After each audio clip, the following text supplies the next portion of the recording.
విశ్వాసం ఉంచాడో అప్పుడు ఆ మాట దేవుని నమ్మడం ద్వారా ఏం కలిగిందంటే అతను నీతిమంతుడు అయ్యాడు. అప్పటికి ధర్మశాస్త్రం లేదు, పదాజ్ఞలు లేవు. కానీ దేవుడు చెప్పిన మాట ఎందుకైతే నమ్మాడో దానివల్ల అతను ఏమవుతున్నాడు, నీతిమంతుడు అవుతున్నాడు. అలాగే కొత్త నిబంధనలో మనం చూస్తే కొర్నేలు ఇంటికి యేసు ప్రభువారు ఎవరిని వెళ్ళమంటాడు, పేతురుని వెళ్ళమంటాడు. పేతురు సువార్త చేయడానికి ఆ ఇంట్లో యేసు ప్రభు యొక్క ప్రేమను, ఆయన దేవుడు ఏ పక్షపాతి కాడు అనే సువార్త ప్రకటిస్తున్నప్పుడు దర్శనం ద్వారా పేతురు ఆ కొర్నేలు ఇంటికి వెళ్తాడు. కొర్నేలు ఇంటికి వెళ్ళినప్పుడు ఆ దర్శనంలో తనకు చెప్పబడిన మాటలన్నీ కూడా గ్రహించి అక్కడికి వెళ్ళినప్పుడు ఆ పేతురు బోధిస్తుండగానే ఆ సువార్త ద్వారా కొర్నేలు కుటుంబం కానీ, కొర్నేలుతో ఉన్న బంధువులు కానీ అందరూ దేవుని వాక్యాన్ని విశ్వాసం ఉంచుతారు, నమ్మకం ఉంచుతారు. అప్పుడు వారందరి మీదకి పరిశుద్ధాత్ముడు దిగి వస్తాడు. అంటే విశ్వాసం ద్వారా వాళ్ళు ఏమవుతున్నారు చెప్పండి, వారు అన్ని జనులే. కానీ వారు అన్ని జనులు అయినప్పటికీ ఏమయ్యారు, వాళ్ళు నీతిమంతులు అయ్యారని దేవుని యొక్క వాక్యం సెలవిస్తుంది. మొదటి మాట మనం చూస్తాం, గలతీ 3వ అధ్యాయంలో మనం చూసాం. ఇప్పుడు ఏంటంటే మీరు ధర్మశాస్త్రం వల్ల నీతిమంతులు అయ్యారా, లేదా ఆయన యందు నమ్మకం ఉంచడం వల్ల మీరు నీతిమంతులు అయ్యారని ప్రశ్న వేస్తుంటాడు. ముందు ధర్మశాస్త్రం రాలేదు, ముందు అబ్రహాము వచ్చాడు. ఎవరు వచ్చారు చెప్పండి? ధర్మశాస్త్రం కంటే, మోషే 20 పదాజ్ఞల కంటే అంతకుముందుకు ఏముంది చెప్పండి? ధర్మశాస్త్రం లేదు. అబ్రాహాము కాలంలో ధర్మశాస్త్రం లేదు, యాజకులు లేరు, ప్రవక్తలు లేరు. కాబట్టి అబ్రాహాము ద్వారానే విశ్వాసము ఆరంభమైనట్టుగా మనం చూడగలుగుతాం.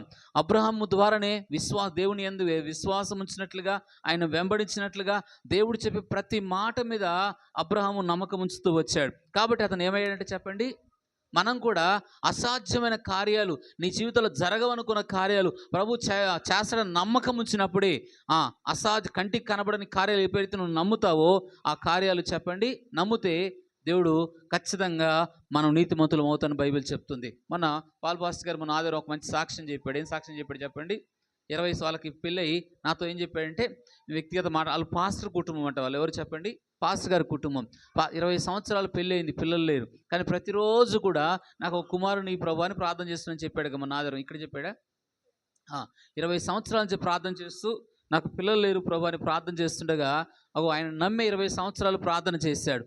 కొడుకు పుట్టక ముందే నా కొడుకును ఇవ్వం ప్రార్థన చేశాడు. కాబట్టి ఆయన నమ్మకాన్ని బట్టి దేవుడు ఏం చేశాడు, ఆయనకి అంటే పుట్టక ముందే ఆయన విశ్వాసం ఉంచాడు, నమ్మకం ఉంచాడు.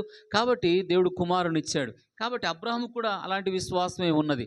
అబ్రాహాము కూడా అలాంటి విశ్వాసం. మొదటి మాట, అబ్రాహాముకు ఎలాగైతే దేవుని మాట నమ్మాడో కొత్త నిబంధనలో మనం చూస్తే ఎవరు చెప్పండి, వీళ్ళు ఎవరు?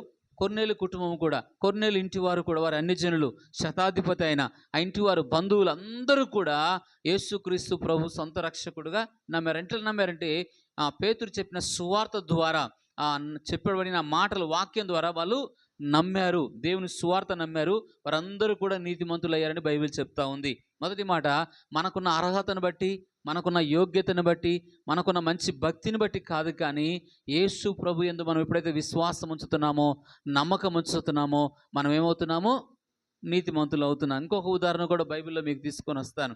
క్రొత్త నిబంధనలో మనం చూస్తే లూకా సువార్త 18వ అధ్యాయంలో ఒక సుంకరి, ఒక పరిసేడు ఉంటాడు. సుంకరి, పరిసేడు ఉంటాడు.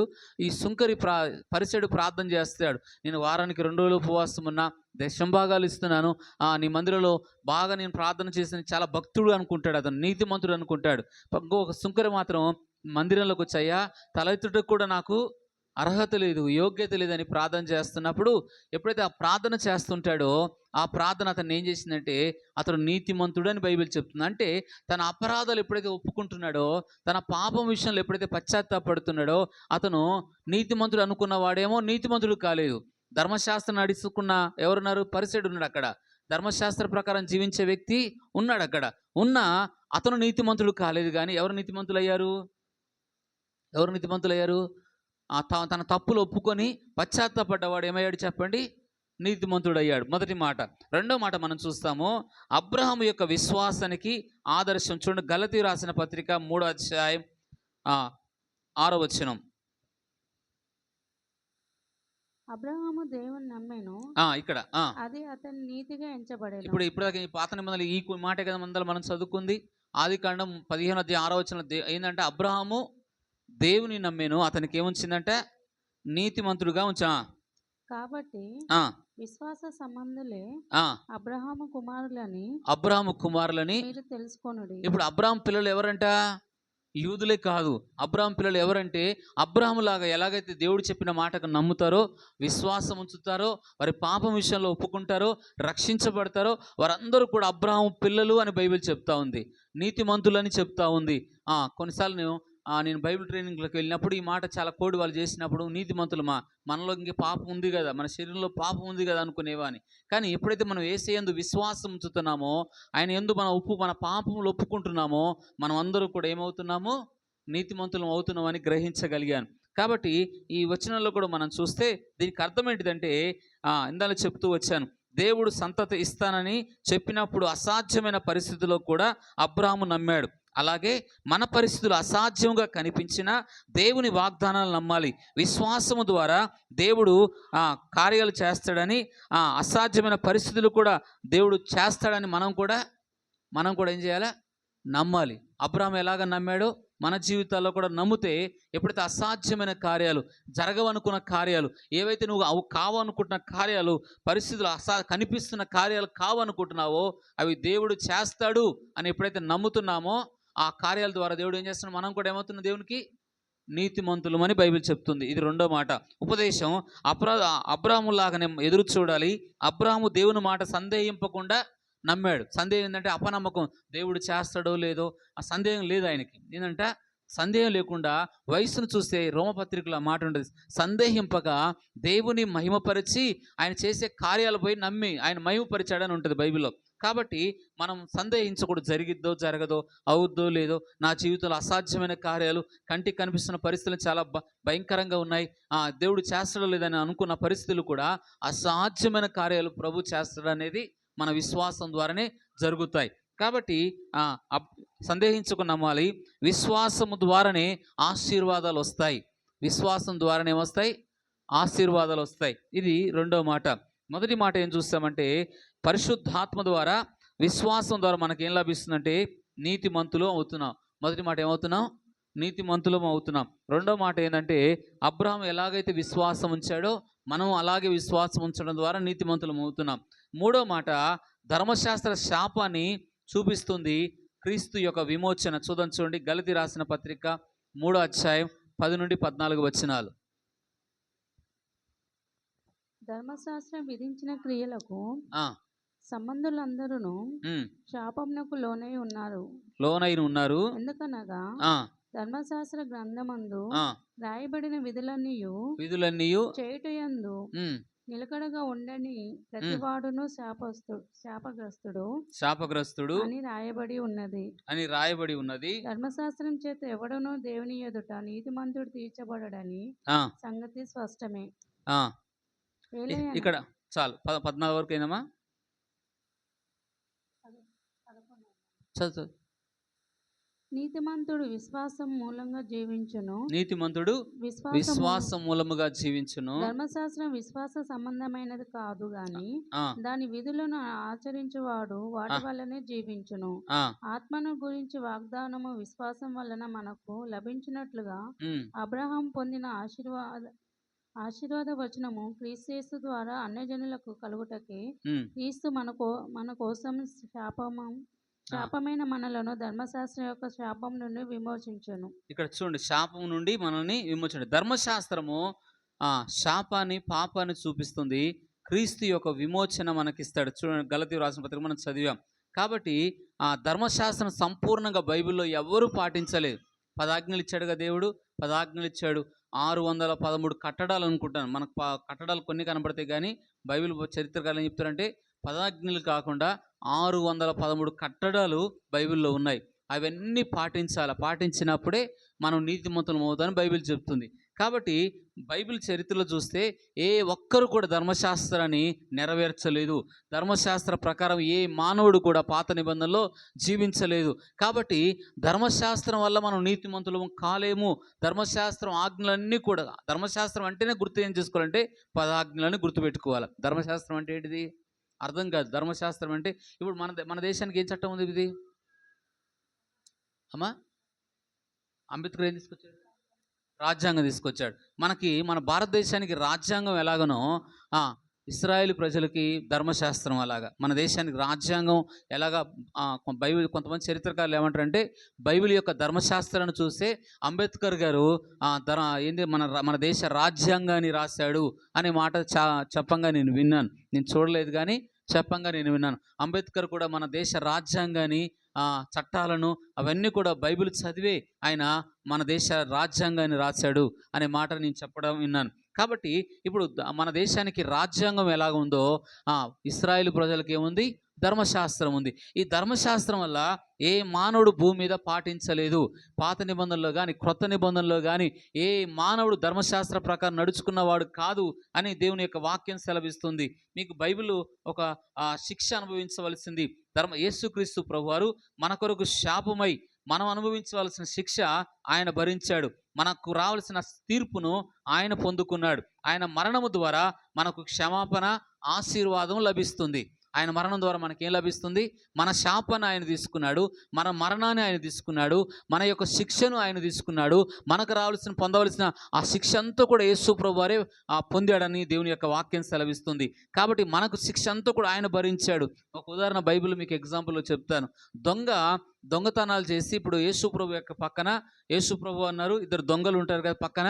ఆ ఇద్దరు దొంగలు కూడా భయంకరమైన దొంగతనాలు చేసి ఉండొచ్చు, చాలా తప్పులు చేసి ఉండొచ్చు, చాలా పాపాలు చేసి ఉండొచ్చు. ఒకడు అంటాడు, అరే మన ఇద్దరం కూడా చేస్తున్న తప్పుకి ఇది న్యాయమైనది, మనం చేసిన పాపానికి ఈ శిక్ష మన ఇద్దరికి న్యాయమైనది. కానీ ఈయన ఏ పాపము చేయలేదు, ఈయన ఏ తప్పు చేయలేదు, ఈయన ఏ పొరపాటు చేయలేదు. కానీ నువ్వు నేను తప్పు చేశాము, మన ఇద్దరం ఈ శిక్ష అనుభవించడానికి మన ఇద్దరము అర్హులమే, మనకు రావాల్సిందే శిక్ష అని ఒక దొంగ చెప్తా ఉంటాడు. కాబట్టి ఇంకొక అతను ఏమంటాడంటే, నువ్వు దేవుని కుమారుడు దిగు, నేను నమ్ముతానంటాడు. కానీ ఇంకొక వ్యక్తి ఖచ్చితంగా అంటాడు, మనకు శిక్ష అనుభవించడానికి మనము అర్హులం. ఎందుకంటే మనం చేసిన పాపాన్ని బట్టి, మనం చేసిన తప్పిదాలు బట్టి, మనకు రావాల్సిన శిక్షను బట్టి మనం అర్హులమే. కానీ ఆ వ్యక్తి ఎప్పుడైతే లూకా సువార్త 23వ అధ్యాయంలో ఉంటుంది 39 నుంచి అక్కడ మనం చదువుకుంటే అక్కడ అంటాడు, అతను దొంగ అంటాడు ప్రభుతో, పరదేశయ్యా నువ్వు పరదేశకి వెళ్ళినప్పుడు నన్ను ఒకసారి జ్ఞాపకం చేసుకో అంటాడు. అక్కడ తన పాపం విషయంలో తను దొంగ అనేక తప్పులు చేసినవాడు, అనేక పొరపాట్లు చేసినవాడు, అనేక పాపాలు చేసినవాడు. ఆ శిలువ మీద అతని పాపం అంతా కూడా ఏం చేస్తున్నాడు? ఆ దొంగ ఒప్పుకుంటున్నాడు, అయ్యా నువ్వు నీకు ఒక దేశం ఉంది, నీకు ఒక అధికారం ఉంది, నువ్వే దానికి రాజుగా వెళ్తావు, అప్పుడు నీ పరదేశంలో నువ్వు వెళ్తావు, కాబట్టి నువ్వు వెళ్ళినప్పుడు నేను కూడా అక్కడికి నన్ను కూడా జ్ఞాపకం చేసుకోయ్యా, అగ్నిగుండం నుంచి నన్ను తప్పించయ్యా అంటే అతనికి అంతకుముందు ఎవరో ఈ మాటలు చెప్పినాడు గుర్తే కదా అక్కడ, నీకు రాజ్యం ఉందని. కాబట్టి దొంగ అతను ఒప్పుకుంటున్నాడు, నేను పాపం చేశాను, నేను తప్పు చేశాను, నేను పొరపాట్లు చేశాను, నా పాపాన్ని బట్టే ఈరోజు ఈ సిలువ భరిస్తున్నానని ఒక దొంగ ఒప్పుకుంటాడు. కానీ మరొక దొంగ ఒప్పుకోడు. అంటే సిలువ దగ్గర మనకేం కోరుకుంటుందంటే, ఎంతో దొంగతనాలు చేసినా, ఎన్ని పాపాలు చేసినా, ఎన్ని అపరాధాలు చేసినా, ఎన్ని హత్యలు చేసినా, ఎన్ని చెడిపోయిన భయంకరమైన పాపములు జీవితంలో జీవించిన అతన్ని సిలువ దగ్గర ఏం కోరు దొరుకుతుందంటే క్షమాపణ దొరుకుతుంది. పాపానికి శిక్ష నుండి ఆ శిక్ష ఎవరు తీసుకున్నారంటే, మనకు రావాల్సిన శిక్ష, మనకు రావాల్సిన స్థానంలో యేసు ప్రభువారు తీసుకున్నాడు. ఒక బానిసని ఆ రోజుల్లో వెలపెట్టి ఎఫెసీ రాసిన పత్రికలు ఉంటుంది, వెలపెట్టి ఒక బానిసని విడిపించాలా. కాబట్టి నీకు నాకు రావాల్సిన వెల ఏంటిదంటే యేసు ప్రభువారు ఆ విలువ పెట్టాడు, ఆ ప్రాణదానం చేశాడు, ఆ రక్తం చెందించాడు. మనం పాపానికి బానిసలం, పాపానికి దాసులం, పాపము రావాల్సిన శిక్ష మనకు ఉంది. కానీ మన శిక్ష అంతా కూడా యేసు ప్రభువారు తీసుకున్నాడు. కాబట్టి ఈరోజు మనకేం లేదు, మనకు శిక్ష లేదు. మన శిక్ష అంతా కూడా ఒకరోజు మీకు అర్థం కావడానికి మీకు చెప్తాను. ఒకరోజు ఒక ఆమె ప్రభువుని నమ్ముకోలేదు. ఆమె ముందు హిందువుగా ఉండేది, హిందువులో నెమ్మది దొరకపోయే గల ముస్లింలోకి వెళ్ళింది. ముస్లింలోకి అక్కడ కూడా ఆమెకి ఆ నెమ్మది దొరకలేదు. తర్వాత యేసు ప్రభువారే చేయరాని పూజలు, చేయరాని ప్రయత్నాలు, ఎన్నో ప్రయత్నాలు చేసింది ఆమె. చివరికి ఆమె యేసుక్రీస్తు ప్రభువారిని, అయ్యా నువ్వు నాకు రావాల్సిన శిక్షను వేట తీసుకున్నావు అంటే, అమ్మా నీకు తండ్రి ఉన్నాడు అనుకో, నువ్వు అప్పు తీర్చావు, అప్పు ఎవరు కడతారు? మీ నాన్నే కడతాడు కదా అన్నాడంట. అవును, మా నాన్నే కడతాడు, మా డాడీ కడతాడని చెప్పిందంట. కాబట్టి నీ అప్పంతా, నీ శిక్ష అంతా కూడా నేనే తీసుకున్నానమ్మా. నువ్వు రావాల్సిన శిక్ష అంతా కూడా నేను తీసుకున్నాను. నువ్వు చేసిన పాపానికి అంత శిక్ష కూడా నేనే మీ నాన్నను అని ప్రభు చాలా డైరెక్ట్‌గా చెప్పాడు. అంటే మన తండ్రి మనకు రావాల్సిన శిక్ష అంతా కూడా ఏం చేసుకున్నాడు? ఆయన తీసుకున్నాడు. ఇది మూడో మాటలో మనం చూస్తున్నాం. అందుకే ధర్మశాస్త్రము శాపము చూపిస్తుంది. క్రీస్తు ఏమో విమోచన చూపిస్తాడు. విమోచన అంటే మనకు రావాల్సిన శిక్ష అంతా కూడా ఆయన తీసుకున్నాడు. బానిసత్వం నుండి విడిపించాడు. పాపము నుండి మనల్ని విడిపించాడు. శాపము నుండి మనల్ని విడిపించాడు. ఒకరోజంట మీకు అర్థం కావడానికి చెప్తాను. ఒక చిన్నవాడు సండే స్కూల్‌కి వెళ్తా ఉన్నాడంట. సండే స్కూల్‌కి వెళ్తా ఉంటే చిన్నప్పటి నుంచే ఆ సండే స్కూల్‌కి అతను వెళ్తా ఉన్నాడు. వాక్యం వింటా ఉన్నాడు. వాక్యం వింటా ఉంటే ఎప్పుడైతే ఆ వాక్యం వింటా ఉన్నాడో వాళ్ళ అమ్మ చాలా సీరియస్‌గా ఉందంట. ఏందంటే ప్రార్థన చేస్తే రోగాలు పోతాయి, ప్రార్థన చేస్తే సమస్యలు తీరుతాయి, ప్రార్థన చేసే కార్యాలు దేవుడు జరిగిస్తాడని ఆ సండే స్కూల్‌లో ప్రార్థన గురించి వింటా ఉందంట. ఈ చిన్న పాప వింటా ఉంటే అరే వాళ్ళ అమ్మ చాలా సీరియస్ కండిషన్. అంటే ఇంకా ఈరోజు రేపు చావుకు దగ్గరగా ఉంది పరిస్థితులు. అంటే వాక్యం వింటా ఉంది ఆ పాప. ఎక్కడ వింటుందామె? సండే స్కూల్లో వాక్యం వింటుంది. ఆ వాక్యం వింటున్నప్పుడు అక్కడ చెప్పే బోధ, అప్పుడు చెప్పే వాక్యం వింటున్నప్పుడు యేసు ప్రభువారు మమ్మల్ని బాగు చేస్తాడని నమ్మకం ఆ పసిబిడ్డలో కలిగిందంట. ఎప్పుడైతే నమ్మకం కలిగిందో రోజు ప్రార్థన చేస్తుంటా, యేసు ప్రభువా నువ్వు ప్రార్థన ఆలకిస్తావంట కదా, రోగాలు బాగు చేస్తావంట కదా, మా అమ్మ చాలా సీరియస్గా ఉంది, చావుకు దగ్గరగా ఉంది, నాకు మా మమ్మీ కావాలని ఎప్పుడైతే ఆ పాప ప్రార్థన చేస్తుందో 1 నెల రోజులు అలాగ రోజు ప్రార్థన చేస్తూ ఉంటే దేవుడు అద్భుతమైన స్వస్థత ఇచ్చాడంట. ఎవరు చేసిన ప్రార్థన? ఎవరు చేసిన ప్రార్థన? ఒక చిన్న పిల్ల ఎక్కడ నేర్చుకుంది వాక్యము? సండే స్కూల్లో నేర్చుకుందంట. నాకు చాలా అద్భుతం అనిపించింది ఆ మాట విన్నప్పుడు. అంటే పసిపిల్లల ప్రార్థన కూడా దేవుడు ఏం చేస్తాడు? వింటాడు. ఒక దైవజనుడు అన్నాడు, ఏమన్నాడంటే 4 సంవత్సరాల నుండి 14 సంవత్సరాల వరకు మంచి వాక్యం వింటారంట. ఎన్ని సంవత్సరాల నుండి? 4 సంవత్సరాల నుండి 14 సంవత్సరాల వరకు 75% వింటారంట. 100%కి 70% ఆ వాక్యం వింటారంట, గ్రహిస్తారంట, ఆ వాక్య ప్రకారం నడుచుకుంటారంట. 14 సంవత్సరాలు. 14 సంవత్సరాల నుంచి 29 సంవత్సరాల వరకు 50% వింటారంట, ఆ వాక్య ప్రకారం 50% నడుచుకుంటారంట. ఎక్కువ శాతం ఎవరు ఎక్కువ నడుచుకుంటారంట? 4 సంవత్సరాల నుండి ఏ సంవత్సరం? 14 సంవత్సరాల లోపు ఉన్న వాళ్ళే వాక్యం ఎక్కువగా నడుస్తారంట, వాక్యాన్ని ఎక్కువగా నమ్ముతారంట, వాక్య ప్రకారం జీవించడానికి ఆ పిల్లలే నడుచుకుంటారంట. ఎక్కడున్నారంటే సండే స్కూల్లో వాక్యం విన్నారంటే వాక్యము ఏంటిదంటే పాపిని క్షమిస్తుంది, అలాగే రోగాల నుండి కూడా మనకు రావాల్సిన రోగం కూడా ఆయన సిలువలో భరించాడని బైబిల్ చెప్తుంది. ఇది మూడో మాట ఏం చూపిస్తుందంటే యేసు ప్రభు తన పాపాలు ఒప్పుకున్న దొంగ పశ్చాత్తాపడితే ప్రభు కనికరించాడా లేదా? ఇది మూడో మాట. నాలుగో మాట, ధర్మశాస్త్రము పాపాన్ని చూపిస్తుంది, రక్షించదు. చూద్దాం, చూడండి. గలతీ రాసిన పత్రిక 3వ అధ్యాయం 24వ వచనం.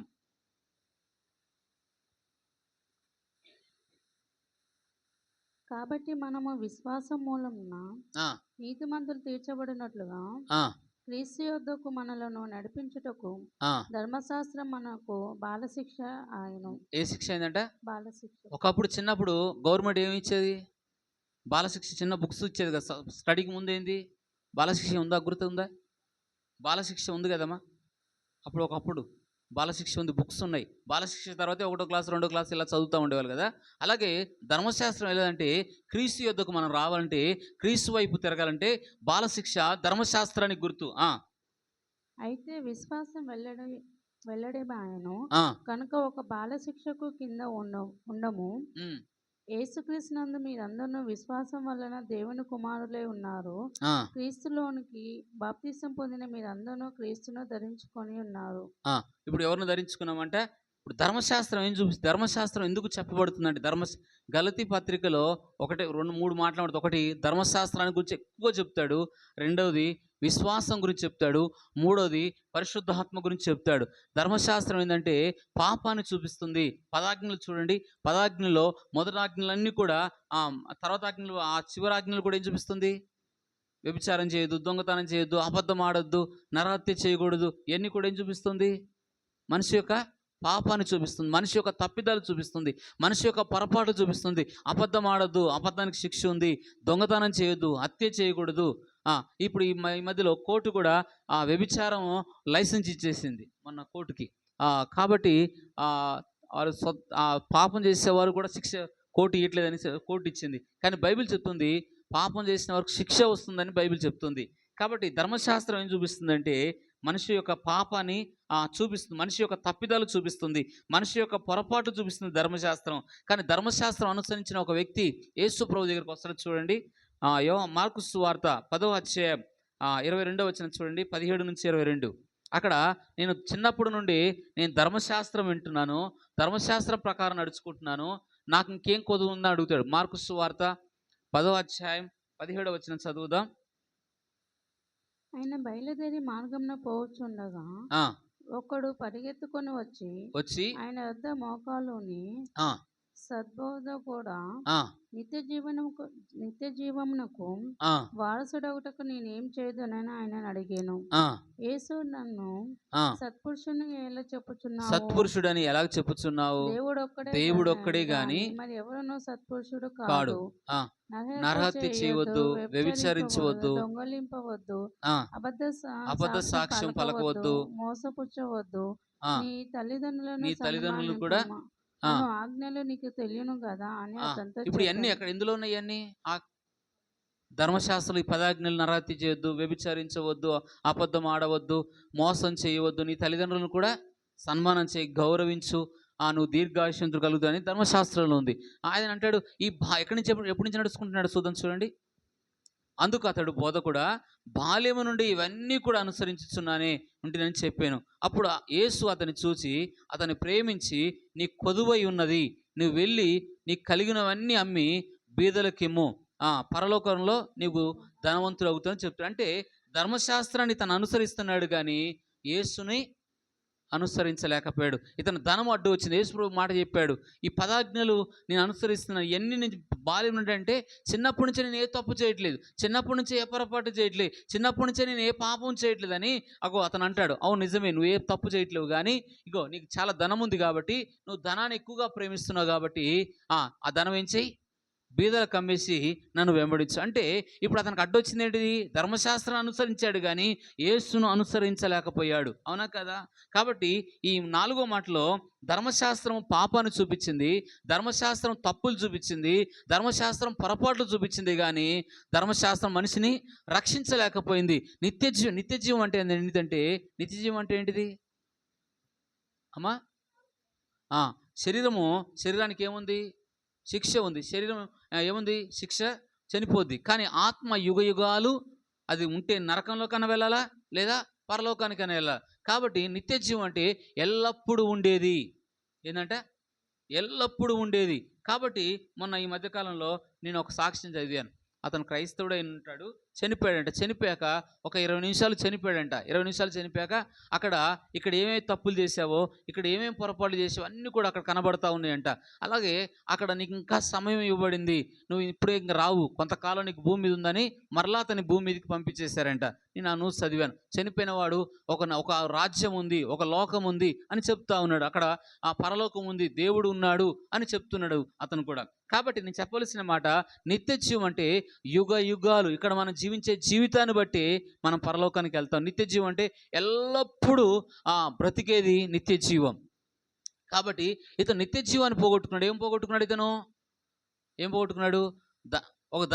ధనాన్ని యేసుప్రభు అంటాడు, నువ్వు నిత్యజీవం పొందుకోవాలంటే, నువ్వు నాకు కుమారుడుగా నాకు నా మార్గంలో నడవాలంటే నీకు ఒక కొదువు ఉంది.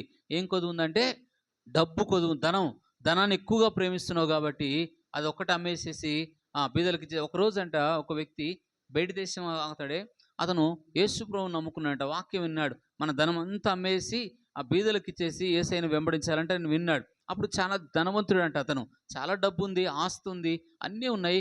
యేసుప్రభు ఏదైతే వాక్యం చెప్పాడు మొత్తం అమ్మేసి దేవుని సేవకు వచ్చాడంట. చాలా ఇబ్బందులు పడ్డాడు, చాలా కష్టాలు అనుభవించాడు, కానీ గొప్ప సేవ చేశాడంట దైవజనుడు, గొప్ప పరిచర్య చేశాడంట. అలాగా నడుచుకున్న వాళ్ళు కూడా యేసుప్రభు నమ్ముకున్న వాళ్ళు ఉన్నారు. ఇప్పుడు 4వ మాట మనం చూసాం. చివరి మాట 28వ వచనం చదువుదామా? అదే గలతీ రాసిన పత్రిక 3వ అధ్యాయం 28వ వచనం. క్రీస్తునందు అందరూ ఒకటే. ఇందులో యూదుడనియు ఇందులో యూదుడని గ్రీసు గ్రీసు దేశస్థుడని లేదు, లేదు, దాసుడని దాసుడని స్వతంత్రుడని లేదు, లేదు, పురుషుడని పురుషుడని స్త్రీ అని లేదు, లేదు, యేసుక్రీస్తునందు మీరందరూ ఏకంగా ఉన్నారు. ఉన్నారు. మీరు క్రీస్తు సంబంధులైతే ఆ ఆ పక్షమందు అబ్రహాము యొక్క సంతానమై ఉండి వాగ్దాన ప్రకారం ఆ వారసులై ఉన్నారు. వారసులై ఉన్నారు. ఇంకా అక్కడ ఏమన్నా స్త్రీ అని లేదు, పురుషుడని భేదం లేదు. చదివినమ్మా. ఇప్పుడు ఇద్దరు ఒకటే సమానం ఉన్నారా లేరు అక్కడ? పురుషుడైనా స్త్రీ అయినా ఇద్దరు ఏంటంట, ఈరోజు పురుషుడు ఎక్కువ స్త్రీ తక్కువ అని అంటుంటారు జనాలు. పురుషుడు అన్ని ఎక్కువ అంటారు, స్త్రీ తక్కువ అంటారు. కానీ ఇక్కడ వాక్యం చెప్తుంది ఇద్దరు సమానమై ఉన్నారంటుంది బైబిల్. అలాగే యూదుడని, గ్రీసు దేశ అన్యుడని, క్రైస్తవుడని, హిందువుడని, నామకరణ ఇవన్నీ ఏం లేదు అక్కడ. ఈరోజు ప్రపంచంలో యేసు ప్రభు నమ్ముకున్న వారని మీకు ఒక ఎగ్జాంపుల్ ఇస్తాను. బైబిల్లో మనం చూస్తే పేతురు కొర్నేలు ఇంటికి వెళ్ళాడు కదా, ఆ 10వ అధ్యాయంలో ఎవరు పేతురు? ఎవరు? యూదుడు. కొర్నేలు ఎవరు? అన్యుడు. ఇప్పుడు కొర్నేలు ఇంటి వారందరి మీదకి ఏమొచ్చింది? పరిశుద్ధాత్మ వచ్చింది. పరిశుద్ధాత్మ ఎప్పుడైతే దిగిందో వాళ్ళందరూ ఇప్పుడు ఏమయ్యారంటే యూదులని అన్యులని తేడా లేదు, అందరూ కూడా దేవుని పిల్లలు అయ్యారు. ఎప్పుడైతే దేవుని ఆత్మచేత నింపబడ్డారో, పరిశుద్ధాత్మచేత నింపబడ్డారో, అపోస్తులు ఎలాగ పరిశుద్ధాత్మతో నింపబడ్డారో, అపోస్తులు దేవుని సంఘం ఎలాగ నింపబడిందో, యేసయ్య వాక్యం వింటుండగానే ఆ కొర్నేలింట్లో అందరూ కూడా పరిశుద్ధాత్మతో నింపబడ్డారు. అంటే ఇప్పుడు ఇద్దరు కూడా ఏం చేశాడు దేవుడు? సమానంగా చేశాడు. అంటే మనం ఇప్పుడు ఎవరితో సమానం అంటే అబ్రాహాం పిల్లలతో సమాన హక్కులు మనకు దేవుడు ఇచ్చేసాడు. అబ్రాహాం పిల్లలతో మనము అన్ని జిల్లైనప్పటికీ కూడా మనకేమిచ్చాడు దేవుడు?